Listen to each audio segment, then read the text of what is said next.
नमस्कार दोस्तों। आज की क्लास हम फिर जारी रखते हैं अपनी इतिहास की ही।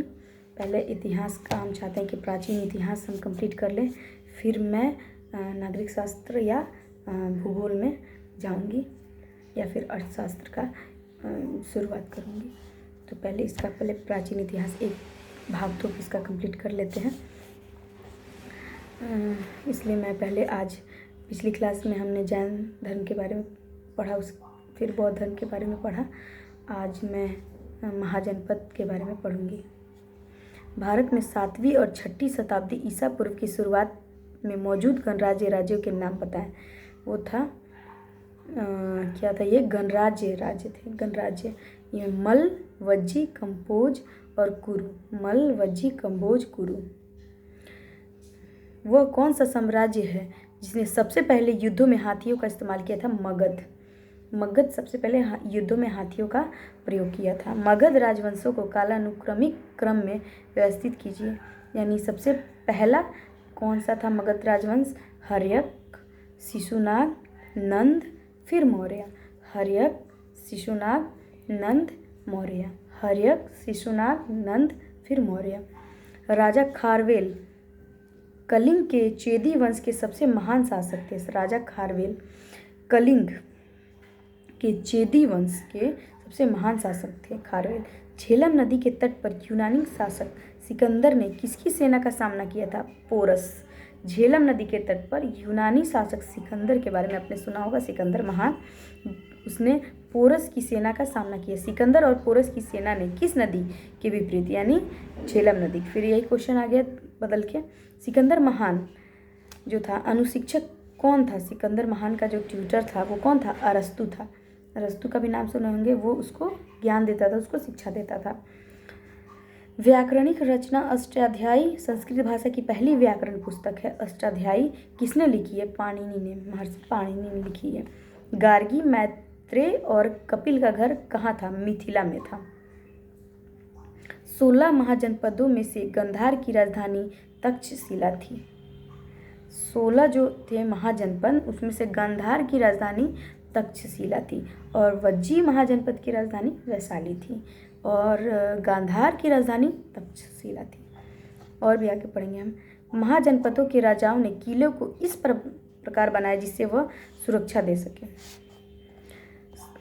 वर्तमान में तक्षशिला विश्वविद्यालय किस देश में संबंधित है या फिर किस देश से संबंधित या फिर किस देश में स्थित है? पाकिस्तान।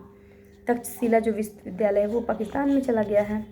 प्राचीन भारत में श्रेणी व्यापारियों के संघ थे। सबसे महत्वपूर्ण महाजनपद कौन सा था? मगध। मौर्य इससे जुड़ा हुआ है। भारत गौतम बुद्ध के जीवन काल के दौरान 7वीं और 6ठी शताब्दी ईसा पूर्व की शुरुआत में कितने महान शक्तियाँ या महाजनपद थे? कितने थे? भगवान गौतम बुद्ध के जीवन काल के दौरान या फिर मौर्य बोला जाए 16 महाजनपद थे, जिसमें ही आता है वो वज्जी हो गया, फिर आपको क्या बोलते हैं गांधार हो गया, और भी हैं जो सब हम लोग पढ़ेंगे धीरे धीरे। उसके बाद हो गया जब मगध एक शक्तिशाली महाजनपद था। वज्जी वैशाली में अपनी राजधानी के साथ सरकार के एक अलग रूप के अधीन था जिसे गण या संघ के रूप में जाना जाता था। मगध सबसे शक्तिशाली था, सबसे महत्वपूर्ण जनपद था मगध। गांधार था और वज्जी था। गढ़ कटंगा किस जनजाति का राज्य था? गोंड। गढ़ कटंगा गोंड जनजाति का राज्य था। किस बौद्ध ग्रंथ में 16 महाजनपदों का वर्णन किया है? अंगुत्तरा निकाय जो है उसमें 16 महाजनपदों का वर्णन है। सिकंदर महान ने वर्ष 326 ईसा पूर्व में भारत पर आक्रमण किया था। ये सबसे इम्पोर्टेंट है, ये बहुत बार आ चुका है। 2 एग्जाम का क्वेश्चन है ये।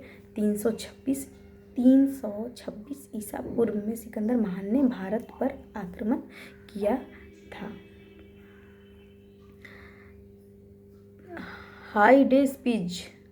हाइडेस्पिज की लड़ाई 326 ईसा पूर्व में सिकंदर महान द्वारा राजा पोरस जो सिंधु नदी को पार करने के बाद के खिलाफ लड़ी गई थी।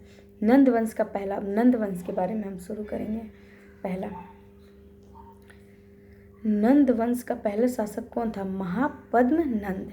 ये हम लोग हमेशा याद रखेंगे कि किस वंश का संस्थापक या फिर किस पहला जो शासक है और अंतिम, पहला और अंतिम ये दो को इम्पोर्टेंट है। और बीच के भी जो भी शासक होंगे वो कोई महत्वपूर्ण काम किए होंगे, उनके द्वारा कोई भी महत्वपूर्ण काम किया गया होगा, तो इसलिए उनको याद किया जाता है। अदरवाइज इतना डिटेल में यूपीएससी के लिए पढ़ा जाता है कि हर राजा के बारे में पूरे डिटेल से पढ़ा जाता है, तो इतना तो हम अभी नहीं पढ़ेंगे।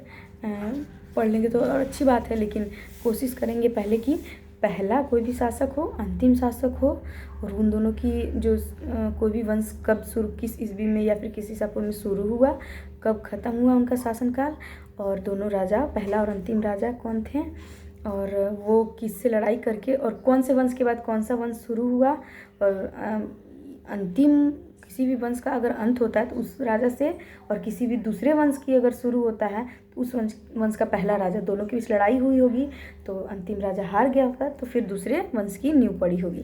तो ये मतलब इम्पोर्टेंट है, पहला अंतिम राजा कौन होगा, दोनों का किसी भी वंश का कब से कब तक का समय है, कब शुरू हुआ और कब ख़त्म हुआ उसका वंश, और बीच के राजाओं के बारे में कुछ भी इम्पोर्टेंट या महत्वपूर्ण होगा, जो उन्होंने क्या किया अपने जीवन काल में, जो यादगार हो गया, कुछ बहुत ज़्यादा अच्छा किया, कुछ बहुत ज़्यादा बुरा किया, तो वो हम याद रखेंगे, ठीक है।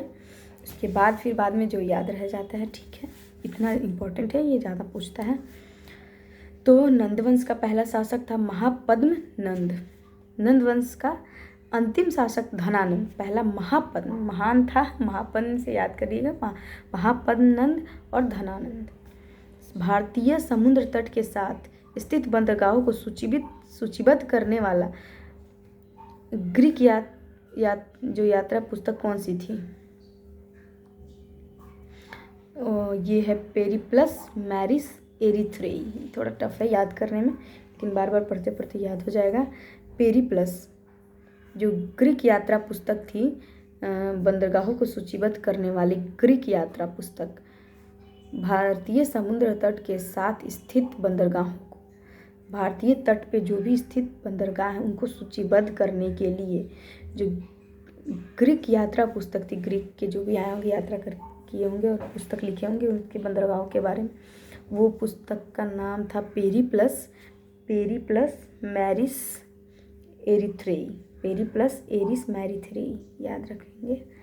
प्रसिद्ध चिकित्सक जीवक को किसके दरबार द्वारा नियुक्त किया गया था? बिंबिसार, जो बौद्ध के समकालीन थे, इनके द्वारा जीवक जो चिकित्सक थे उनको नियुक्त किया गया था। अजातशत्रु हर्यक वंश का एक शासक था, वो बिंबिसार का पुत्र था। अच्छा, हर्यक वंश का जो थे संस्थापक बिंबिसार का पुत्र था अजातशत्रु। सिंहासन पर बैठने के लिए किस शासक ने अपने पिता बिंबिसार की हत्या कर दी थी? ये याद रखिएगा। अजातशत्रु जो था, शत्रु नाम ही में लगा हुआ है, तो अपने पिता का ही शत्रु निकल गया।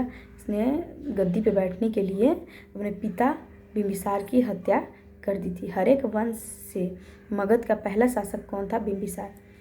पहला हम लोग पढ़े नंद वंश का महान पद्म नंद और अंतिम घनानंद। हर्यक वंश में सबसे पहला शासक बिंबिसार था, जिसका बेटा अजातशत्रु था, जिसने उसको अपने पिता को मार दिया सिंहासन पे बैठने के लिए। कौन मगध के शक्तिशाली शासकों में एक था? बिंबिसार सबसे शक्तिशाली था, लेकिन अपने पुत्र से ही हार गया, पुत्र ने ही उसको मार के और गद्दी ले ली। हर्यक वंश के भारतीय शासक का नाम क्या था, जो अजातशत्रु के पुत्र थे और जिन्होंने पाटलिपुत्र शहर की नींव रखी? पाटलिपुत्र यानी पटना, हमारा पटना जो हमारे बिहार की राजधानी है, इसकी नींव रखी थी, पाटलिपुत्र की नींव रखी थी उदयन, जो अजातशत्रु के पुत्र थे। अजातशत्रु वो जो बिंबिसार के पुत्र थे और बिंबिसार को मार के सिंहासन लिए थे।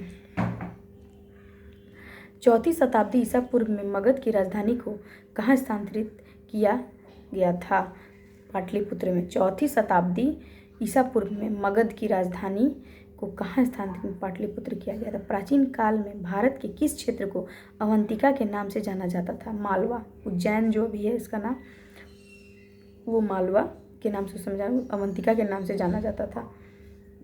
उज्जैन का जो मालवा जगह उसको अवंतिका के नाम से प्राचीन काल में जाना जाता था। कामरूप भारत के किस क्षेत्र का प्राचीन नाम है? असम का नाम प्राचीन नाम कामरूप है। असम, ये सब आदमी भूल जाता है लेकिन याद रखने वाली है। असम का प्राचीन नाम था, किस क्षेत्र का नाम था? असम क्षेत्र का नाम था कामरूप। पुरुषपुरा पेशावर का नाम था। पुरुषपुरा पेशावर का, इससे रिलेट कर लेंगे। और प्राचीन भारतीयों को वर्मा, जो अभी नया म्यांमार के बारे में कैसे पता था? स्वर्ण भूमि के बारे में पता था, के नाम से जानते थे लोग, नाम या फिर उससे मतलब इससे संबंधित था। महाजनपद युग के दौरान उज्जैन अवंती की राजधानी थी। और जो उज्जैन का मालवा जगह था वो अवंतिका के नाम से जाना जाता था। 4वीं शताब्दी ईसा पूर्व से पहले राजगृह मगध की राजधानी थी और बाद में 4वीं शताब्दी ईसा पूर्व में ही उस राजगृह को स्थानांतरित करके पाटलिपुत्र में राजधानी स्थापित की गई। 4वीं शताब्दी ईसा पूर्व से पहले राजगृह जो थी मगध की राजधानी थी और उसके बाद वो पाटलिपुत्र को बना दिया गया जो अभी तक है। किसके साम्राज्य पर महापद्म नंद का शासन था? मगध, ये नंद वंश के पहले शासक थे महापद्म नंद, और ये मगध साम्राज्य पे इनका शासन था। अभी मौर्य साम्राज्य के बारे में हम लोग पढ़ ही लेंगे, जल्दी से पढ़ लेते हैं इसको। किसने यूनानियों को भारत से खदेड़ दिया था? चंद्रगुप्त मौर्य।